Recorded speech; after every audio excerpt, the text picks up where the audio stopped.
Hi, everyone. Welcome. Today we have Bill Peck. Bill Peck is a Santa Clara University graduate, fellow Bronco, go Broncos. Now he is an English and special education teacher. Bill Peck has enjoyed a long career inspiring students and performing as a professional actor at venues across California and Nevada. However, he has loved poetry even longer and considers himself fortunate to have quite a variety of poems published and or awarded. Proudest so far is an award from the California Federation of Chaparral Poets Incorporated, the oldest poetry organization in the state. Bill is a frequent contributor to the Song of San Joaquin since he has a familial connection to the Central Valley, as his grandparents owned a ranch in Modesto where he spent many enjoyable summers as a boy and lived in the area for junior college as well as for his first year of teaching. And we'll hear more about that in some of his poems. Professional actor in the past, Bill, in addition to his public school teacher's training, Bill also completed studies at San Francisco's American Conservatory Theater Advanced Actors MFA training program and performed in various productions at the Geary Theater. Currently, Bill teaches at a nationally recognized poetry institute in Campbell, California, where he trains high school and college students as well as adults in the art of poetry presentation. I give you Bill Peck. And I want to thank CFCP and special thanks to Rick Costa and Judith Sutton and John Swartz for special production assistance. Invaluable. We cover 3 sections. And today, my boyhood in Modesto, my boyhood in Saratoga, and 2 poems from my adult years, which show the influence of my upbringing in both cultures, both California cultures. I was a boy in 2 different California cultures.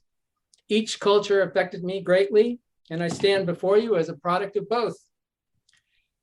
My grandparents owned a ranch in Modesto, California, where I spent many summers and welcome weekend getaways with my cousins.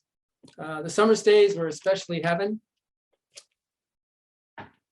And my first poem will concern one of those weekend getaways during the school year, which were really lifesavers. This poem is called Winter Nights. I used to love to go down to my grandparents' ranch in Modesto on winter weekends. I welcomed the needed respite from the bullies at school and the rare opportunity to watch TV. We didn't have one. When we'd arrive at the ranch, I'd rush in to find my grandfather watching the Friday night fights. And I'd sit down on the couch and start watching them too. On Saturday nights, it was always all-star wrestling. I loved sitting next to him in the flickering light. I felt safe sitting with him, safe from my tormentors at school, and safe from the winter winds that howled around the little farmhouse. When Sunday came, I hated to return to school, but I always felt stronger and braver when I did. Then came summer, and summer nights were truly magical. Nocturne. Often on warm Modesto nights, we would sleep out on hay wagons, tell stories by summer starlight, feel freight trains pass in darkness, wonder at faraway red lights blinking, hear the drone of unknown insects from the neighboring fields and groves, fall asleep to the voices of doves nesting in the rafters of the old barn. Now, back in the day, the hay wagons that we slept on were drawn by a team of mules called Jack and Jenny. This is a poem in honor of them. Remembered.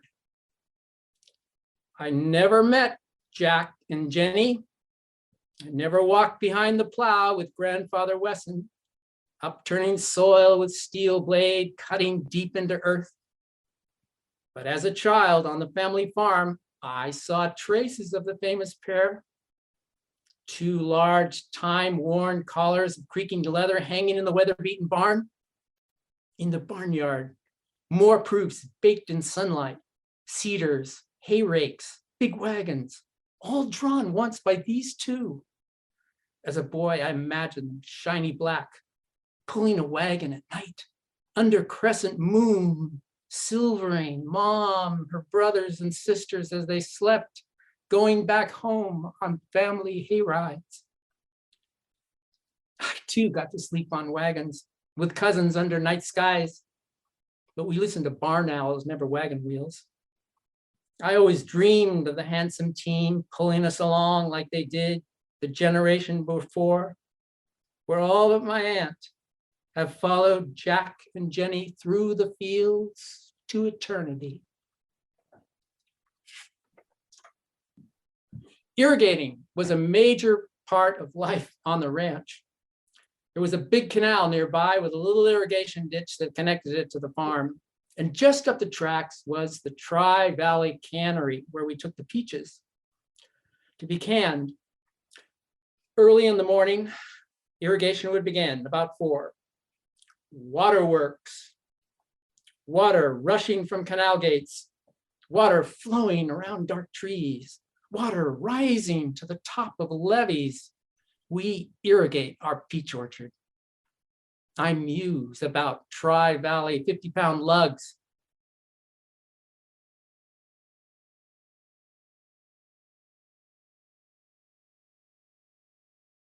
Our chins as we all laugh, piling scores more in containers to haul to the cannery with a Farm All H, replacing our old Alice Chalmers sitting idle after decades of work. Like we will sit soon over bacon, eggs, and hot cakes at a long table under the leaves as the sun rises. Soon we pass the coffee pot around. Again, we all laugh, review our progress, and plan for more. Essential knowledge on a peach ranch is knowing the types of peaches. The beginning of wisdom. The beginning of wisdom on a peach ranch lies in knowing how to tell clings from freestones. In clings, the seed in the center clings to the fruit. And in freestones, the fruit sets the seed free. Good clings make for good canning. But in the heat of a summer's day, a freestone can't be beat. Eat it right off the tree. Bite into its sweetness. Let the juice run down your chin. Knowing the difference between clings and freestones on a peach ranch is the beginning of wisdom, and all things follow from this. I hope you feel a little wiser. Other trees on the peach ranch provided shelter and sometimes comfort. Just outside the back porch was the fig tree. I remember shelter from the fig tree, a green fortress where I often crept after a scolding or even a spanking. I remember tears in his dappled light until he readied me to leave summer shade and rejoin my family at our old ranch on Tully Road. Now, wandering this gray world of skyscrapers, I sometimes yearn for the refuge of my fig tree back in the valley. My aunt would take us on many adventures to Yellowstone, Yosemite, learning how to drive a four-wheel drive. Cousins would come with us on the most memorable, and that was hunting for frogs in the marshes and waterways around Modesto. Frogging in the little metal boat. My sister and I move through tall reeds near the edge of the pond at night and hear the frogs before we ever see them. As we glide closer, croaking stops until a frog who didn't get the memo starts up again. At last we see one, and then more.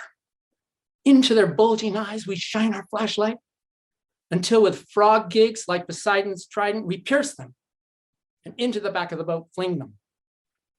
Putting them all in large plastic bags, we steer the boat to shore and take them home for Auntie to fry only the legs in Crisco, roll them in flour for treats. She stores those we don't consume in the deep freeze, while I make the long journey into the darkness to the pails by myself to throw out the remains. Every night we feasted, I dreamed I was a frog, getting my head dashed against metal sides, my eyes poked with spears, and my legs cut off to sizzle. Annie never dreamed, or so she said. But I have noted I'm not the only one who has lost the taste for frog legs at dinner. One summer, they landed on the moon. The first moonwalk was scheduled to be televised live. Moon landing.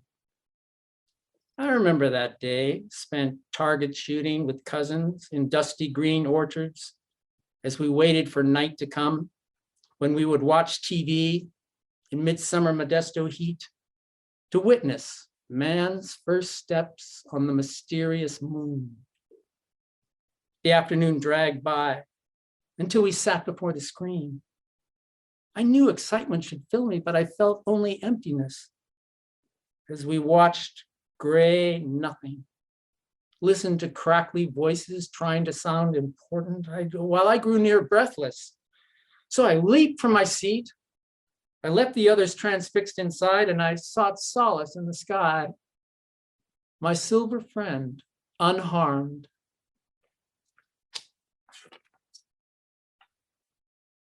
The workhorse on the ranch was, of course, the red tractor.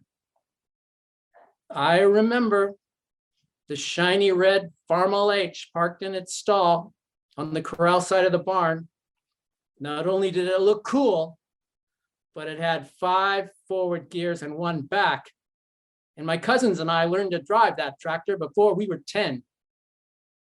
After all, such things are necessary on a ranch. This we knew.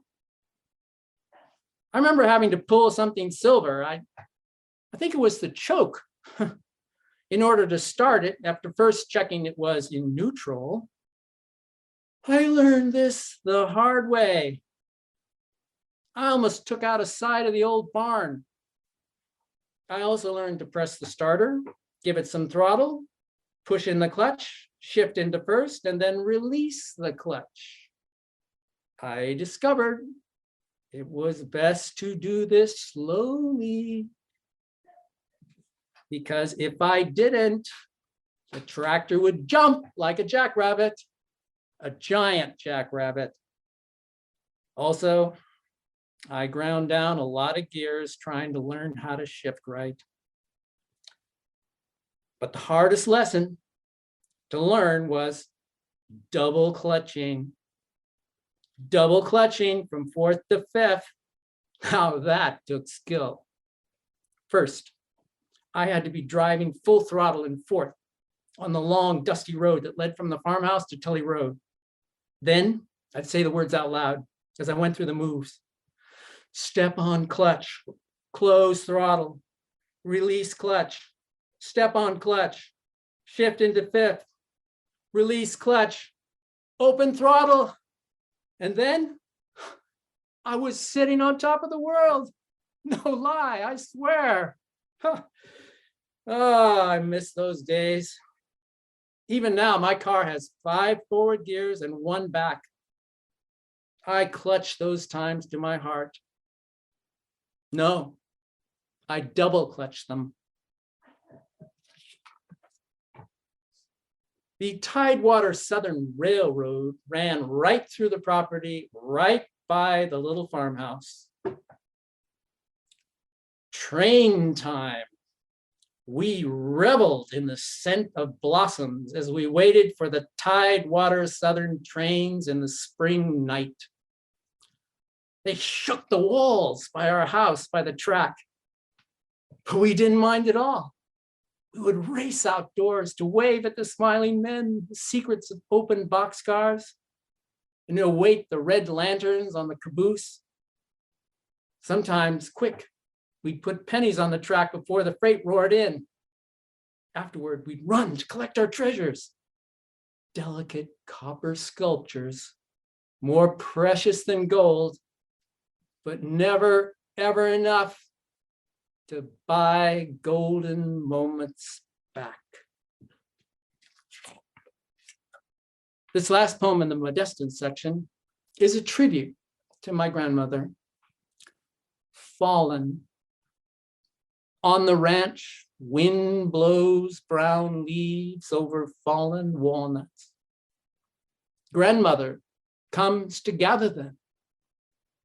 She returns to the house in late November sun to sit at the picnic table for cracking and separating until she has holiday gifts for family and friends.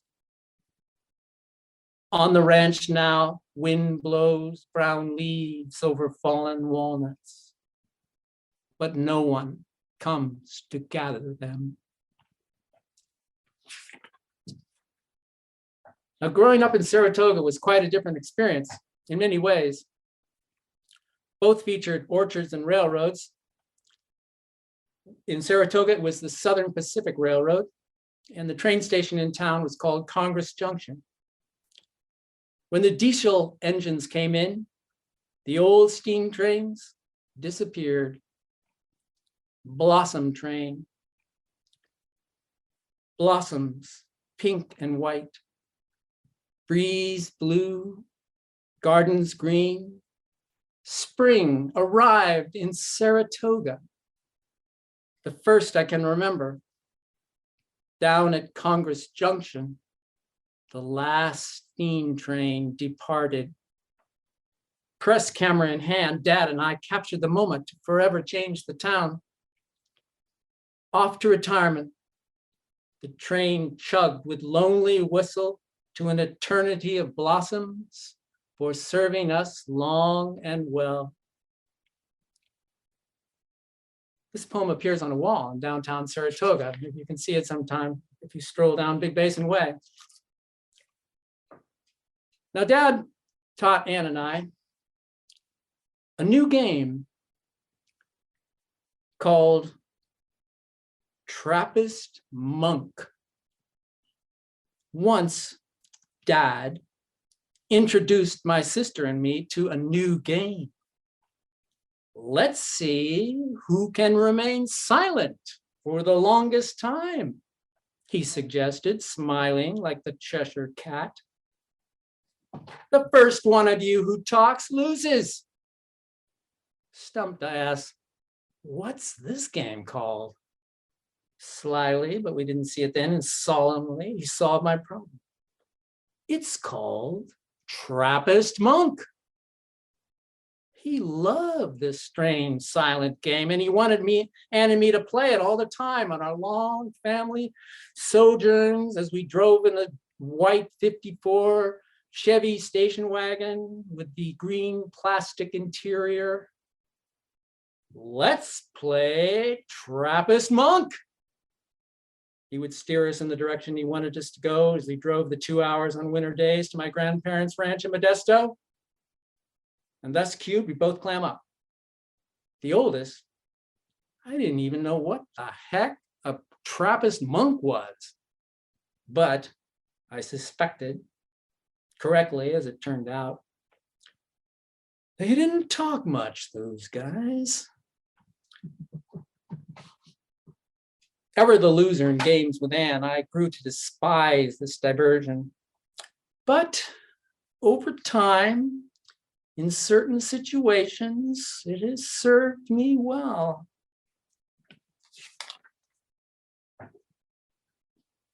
My first real job gave me great pride. Paperboy, up at 5, I'd race to the post office and my stack of waiting newspapers ready for delivery to my customers for close reading with morning coffee. With numb fingers, I rolled and tied papers. I placed them in canvas bags I wore with pride for my very first job. Last night, heavy fog descended, obscuring the streets on my route in clammy gray. So I tossed the papers at mere traces of driveway, lawn, or porch and rode away with each thud. Mile by mile, I grew colder and colder, trembled at bare branches beckoning with bony fingers until my 5-mile marker when I could race home. Before oatmeal and June's juice, I tried to wash the stain from my hands as Mom insisted. But like memory itself, I could not wash the print away. I have to confess, I never made any money at this job. I was really great at delivering papers, but when it came time to collect money from my customers, and they'd always say, "I'll pay you later," and I always believed them, I ended up losing money. Dad also worked for the San Jose Mercury as a reporter and editor. And when the Mercury workers went on strike, it lasted a long time and had a major effect on the home front finances. The strike. When Dad was on strike, we ate out of tin cans. That meant pea soup and pea soup and pea soup. And it rained for weeks. One day, Dad drove us in his brown 41 Chevy, drove us downtown to strike headquarters, a warehouse with ink, turpentine, black coffee, presses, Underwood typewriters, orange crates, reporters, blue smoke, red lipstick, gloves, brown coats, and newspaper camaraderie. Dad in army trench coat, my sister and me in bright yellow raincoats, waiting for strike results. Rain pounded the tin roof as brave strikers won, got a just wage, went to press, beat the odds. Oh, we joined the celebration. We recognized days of pea soup were over. I have many pleasant memories of my grandmother, my father's mother. She's reading to us Samuel Taylor Coleridge's The Rime of the Ancient Mariner, a terrifying tale of a tortured soul, perfect for bedtime. I remember her teaching us ancient Greek. She knew the Greek myths well and all the stories behind the stars.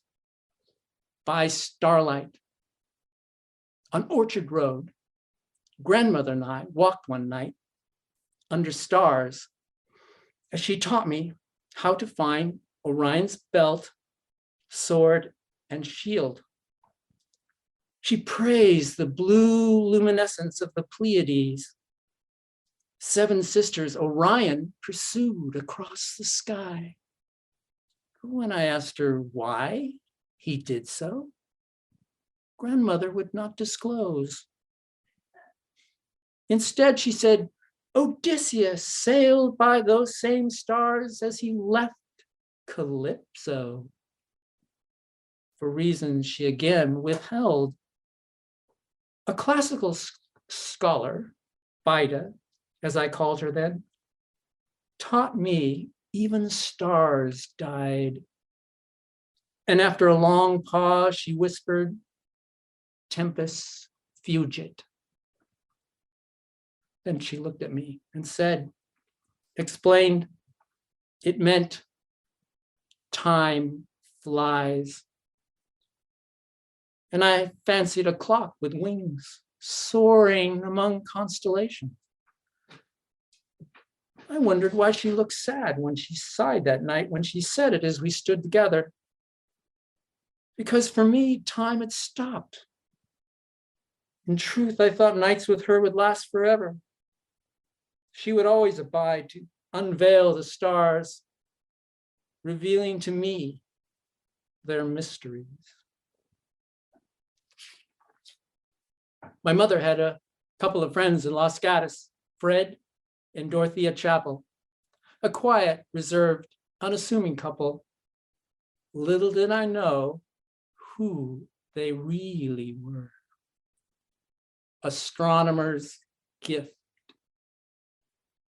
On the dark side of Earth's only moon lies a crater named for Fred Chappell, American astronomer and photographer, famous for his pictures of the heavens from Lick Observatory on Mount Hamilton, where he lived for decades with his wife, who calculated the orbits of double stars.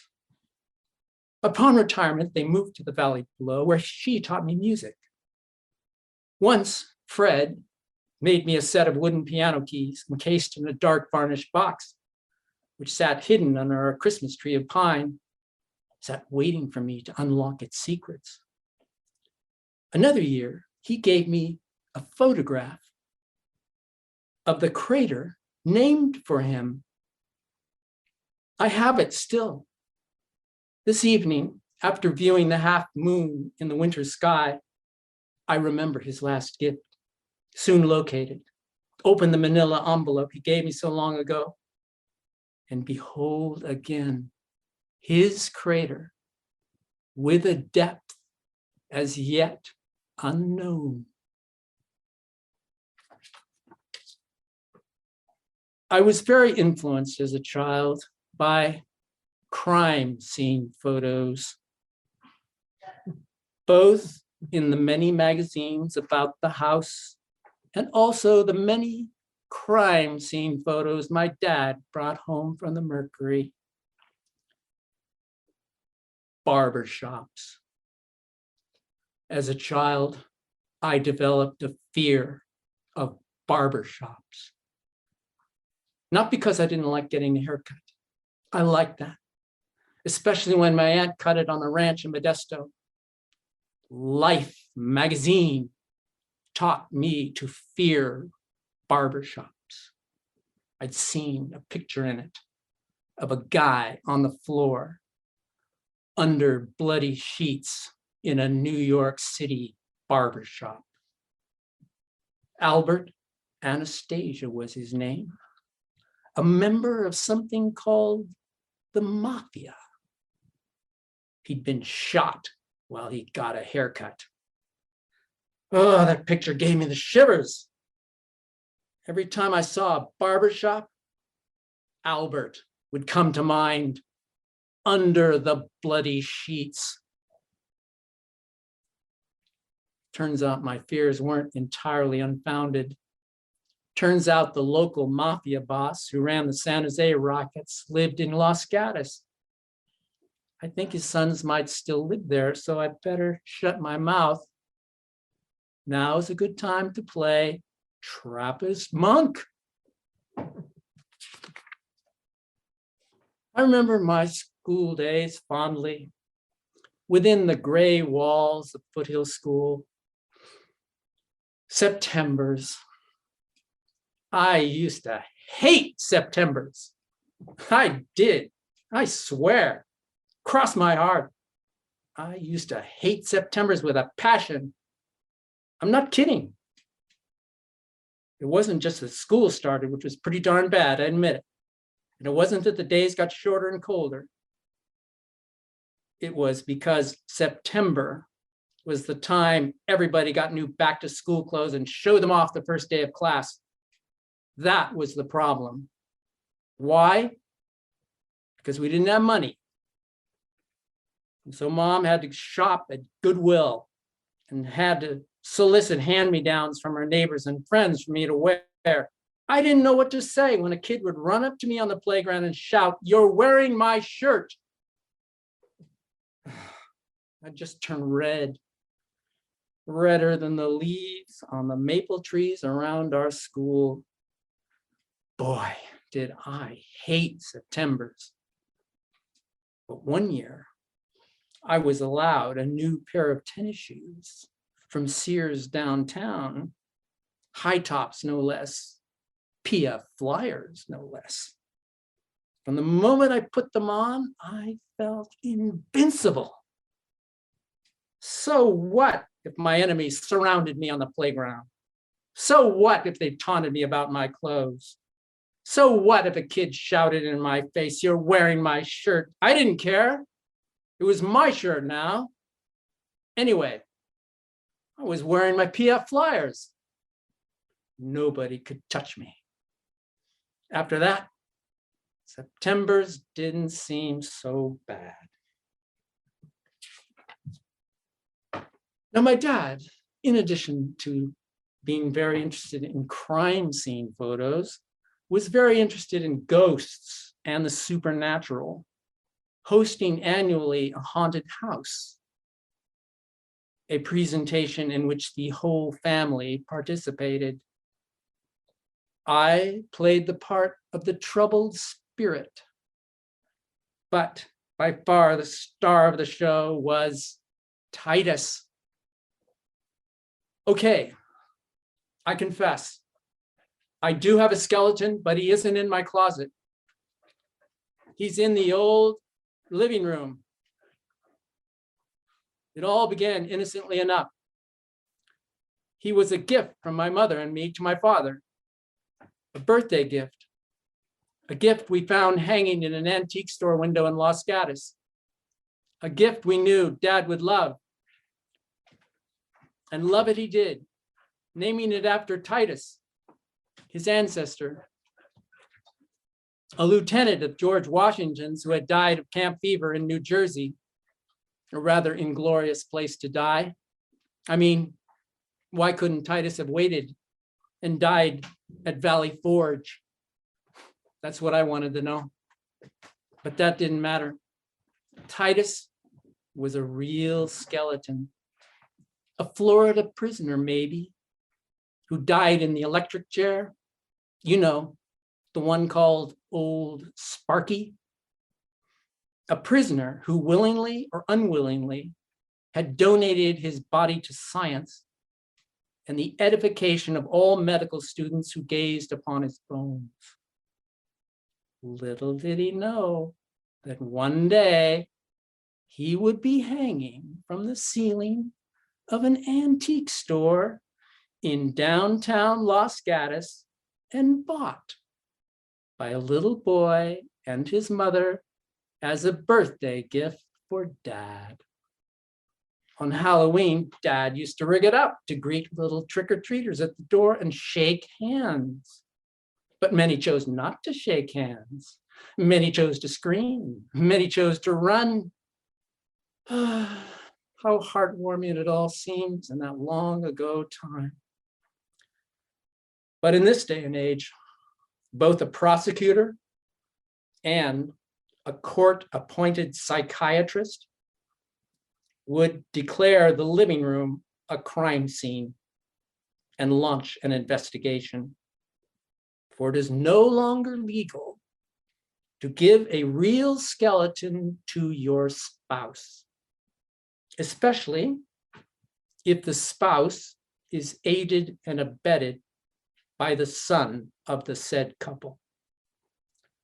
Today, according to the penal code, it is a felony to even have a real skeleton on or about your property, let alone in your living room.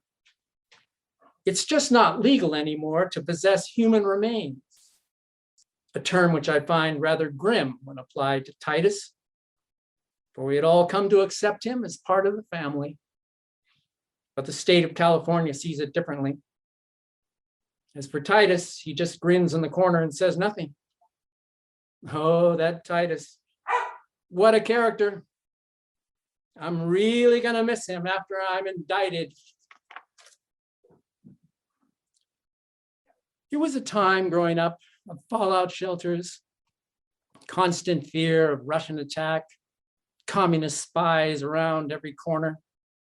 But we carried on, and despite of all that, there was a hidden radar station on Mount Umunhum, near where Dad owned property, where we'd go every year to get Christmas trees on my birthday.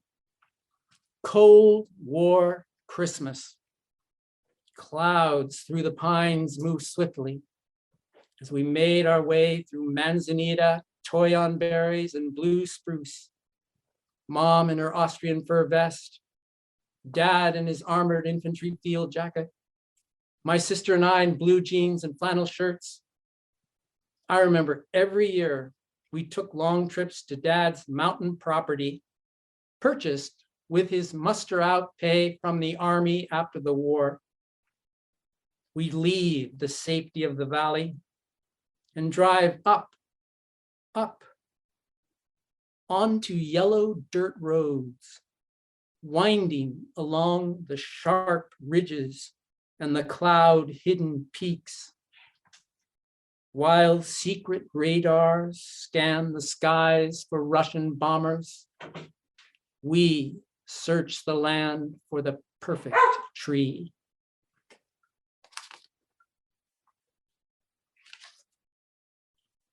My adulthood started off with a bang. When I turned 18 and graduated from high school, I got drafted.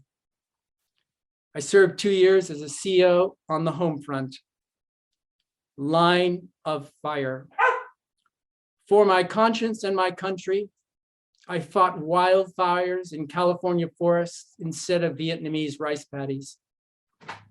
In the smoke of memory, I recall we pacifists serving near Oakdale with convict crews released to help. Arriving, we drenched bandanas in canteens in a creek close by before battling the inferno, chaotic and deadly as a battlefield.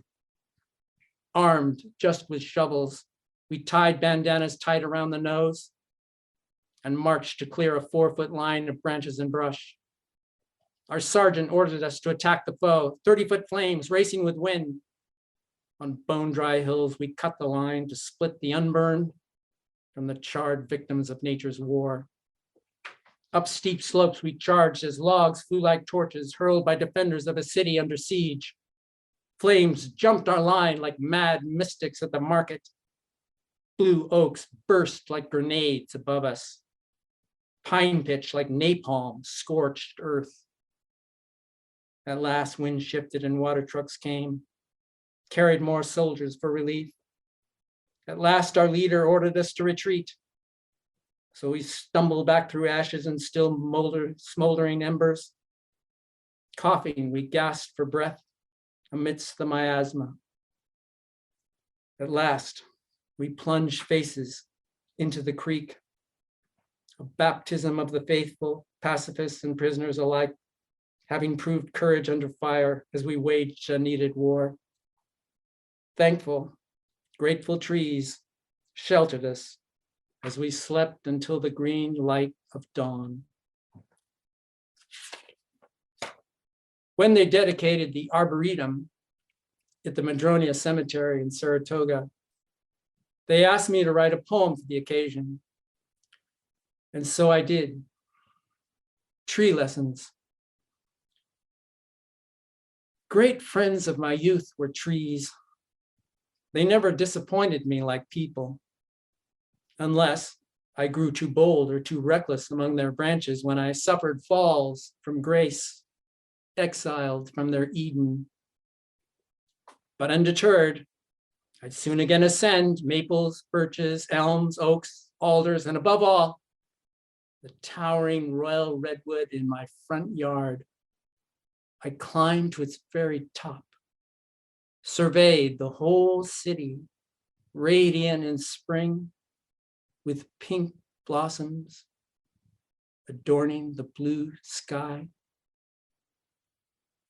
Though later, watching orchards bulldozed and burned, smoke rising, day darkening, I grieved for our loss of blossoms below.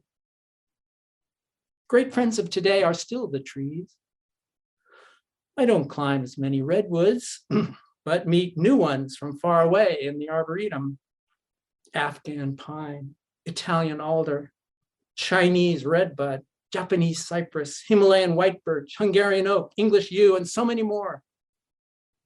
Near 90 species shade this place of peace. How soothing to sit among them. How green my thoughts. How undisturbed my mind. No longer fixed on problems of days past or soon to come. Instead, renewed and calmed, awakened to the moment. From trees, I have learned to go branch by branch, leaf by leaf, always up, up, so very high up to the stars.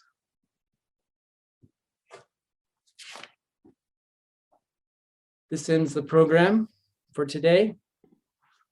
It's been a pleasure to share my poetry with you. Thank you so much for coming. I appreciate all the support.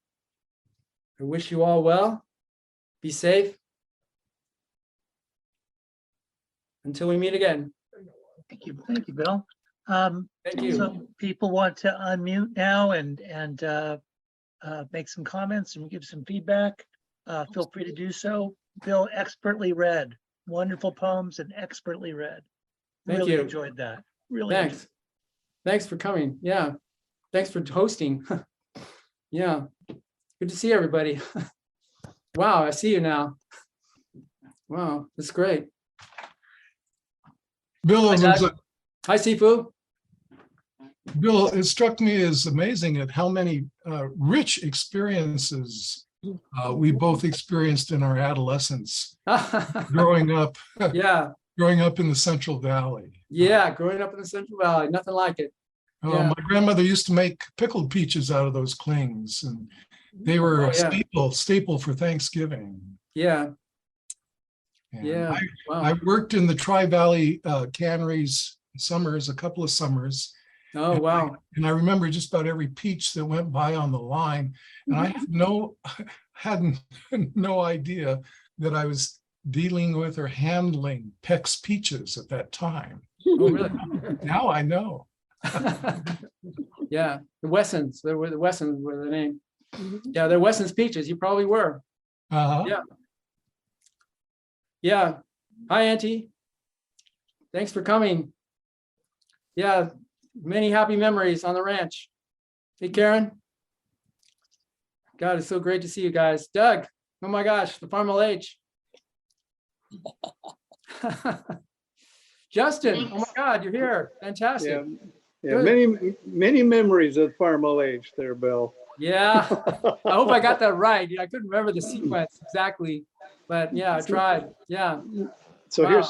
here's one when it was in the shed, not in the barn, but the shed. It was in there, and I coerced Grandpa to come out and let me drive that thing. And I said, I said, can I just pull it out? He said, no, doggy boy, let me get on there with you. So he gets behind me, and I can't for the life of me get it into reverse. I think it's in reverse, but really it was in second, right? And I thought for sure I got it in there. And he says, I said, it's going, blah, blah, blah, blah, blah, blah, blah, blah. And then I popped the clutch, Oh, yeah. You know, we're all anticipating it going backwards, but it goes forward. Oh my gosh. Right into the Anyway, stall.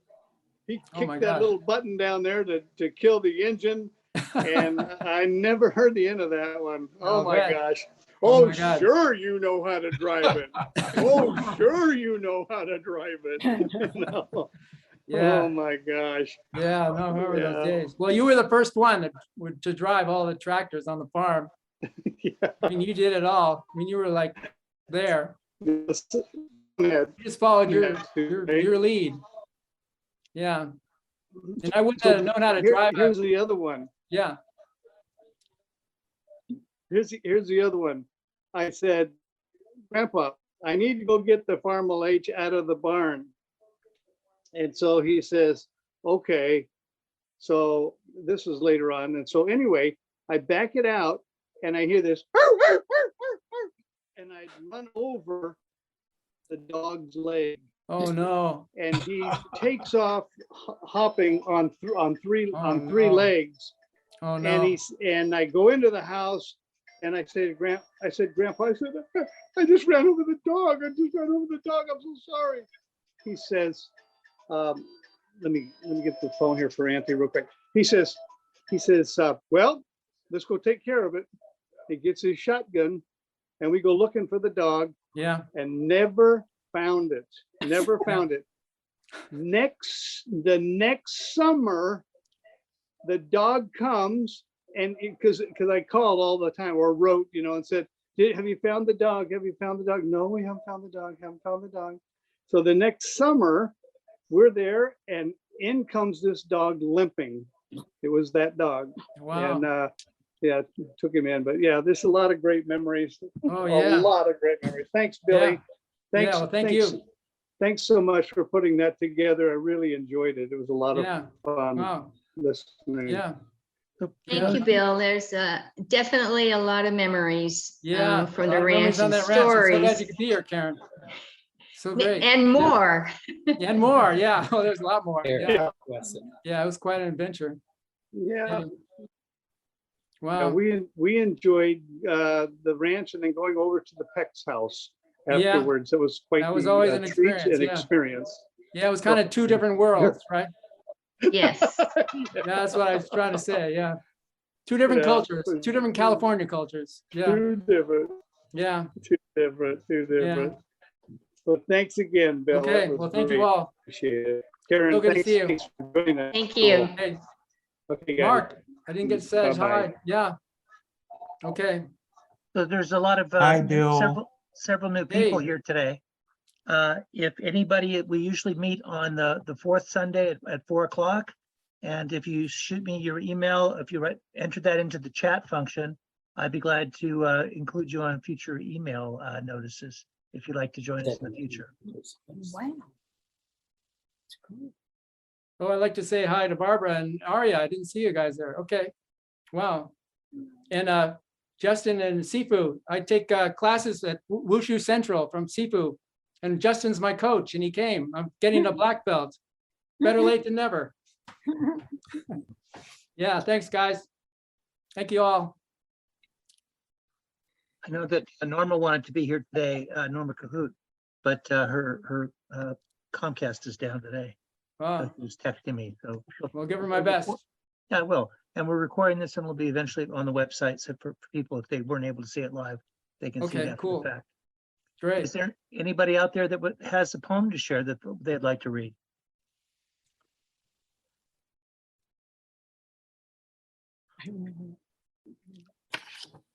I've got one, Rick. Okay, Dan, go for it. Yeah, thank you, Bill, for all those wonderful memories and great stories full of just wonderful characters and experiences. We were very lucky to grow up when we did, I think. For a while in Calaveras County, they filmed a television program called Seven Brides for Seven Brothers. I was able to work on that production for about 22 episodes as a stand-in. And one day I had an experience that I got to see River Phoenix a little closer than than most people do. And this poem is called Only 11 Halloweens. My mind always sees River Phoenix as a 12-year-old. When I knew him, I was middle-aged without a steady job, a stand-in on Seven Brides in Murphy's, California. Just before Halloween one day, we both wandered from the set out to a gravel pit full of rainwater.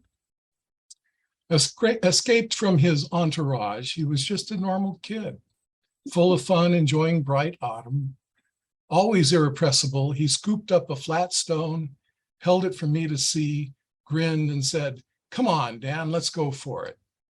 Cocking his slight body to the right, he took aim, his arm a sling, his stone leaping from spot to spot on the pond, 2, 3, 4, 5, 6, leaving concentric circles in its wake as the surface remembered its touch. I too tossed a stone, but without the flexibility of youth, and feeling less able, mine leapt twice, then simply sank beneath the dark water. A future so buoyant it carried his marker blithely along. Mine dropped through muddy depths to find the silt of a half-paid mortgage, a pending divorce, an aging Pinto wagon. Then River handed me a stone he'd selected. "Here, try this one." But we were both called back to the set, back to the entourage, back to Hollywood wheels churning. There was something I wanted to tell him that day, but I didn't get the chance. I remembered what it was 11 Halloweens later, upon reading of his tragic and early death. It wouldn't have mattered. But then I realized what it was he had tried to tell me, and that mattered very much. Thank you. Very nice. Thank you. Very nice. Thank you, Dan. Anyone else? It's a very.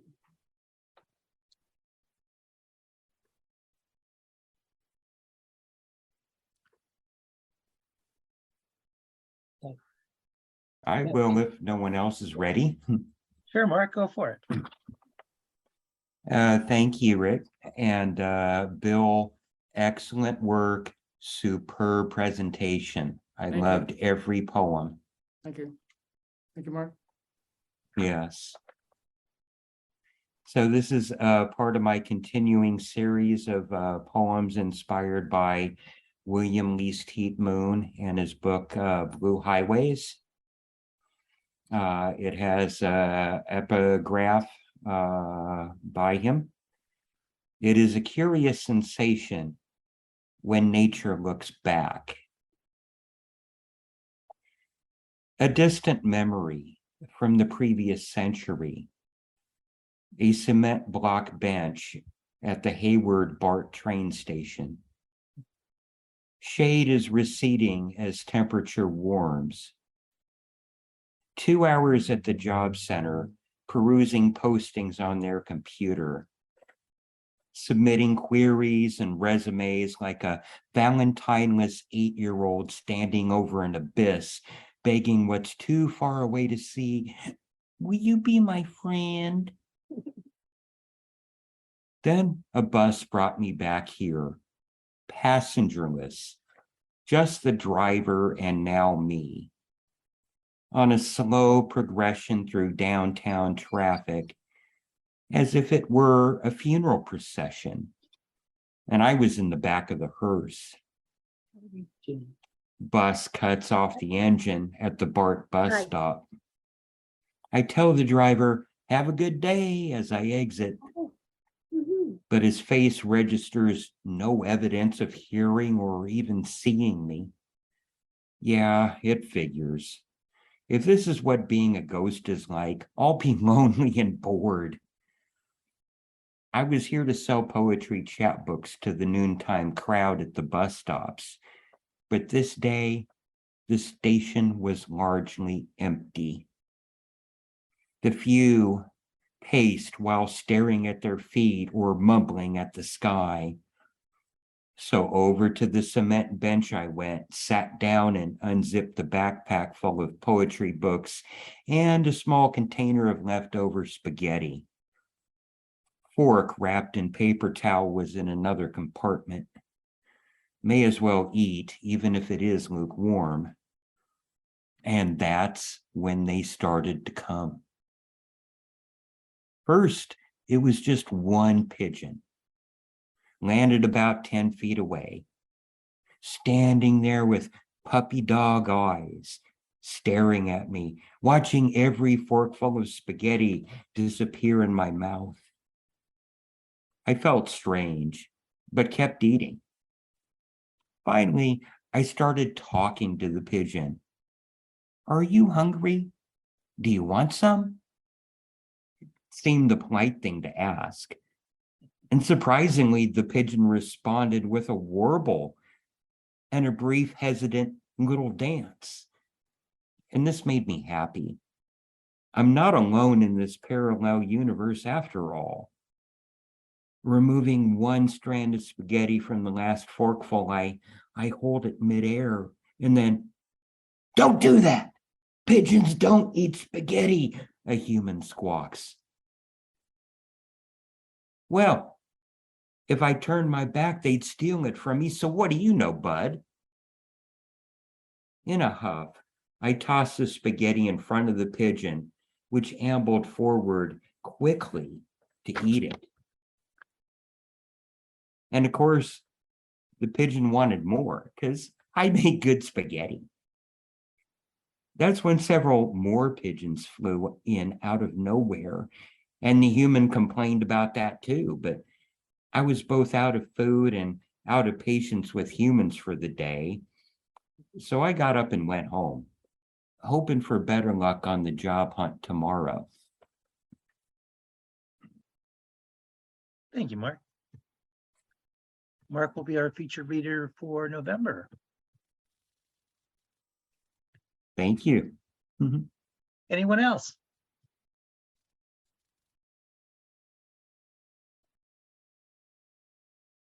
Okay. Well, thank you, everyone. This was a wonderful meeting. And so we'll be meeting again on October 23rd. You all have a great day, a great weekend. Take care.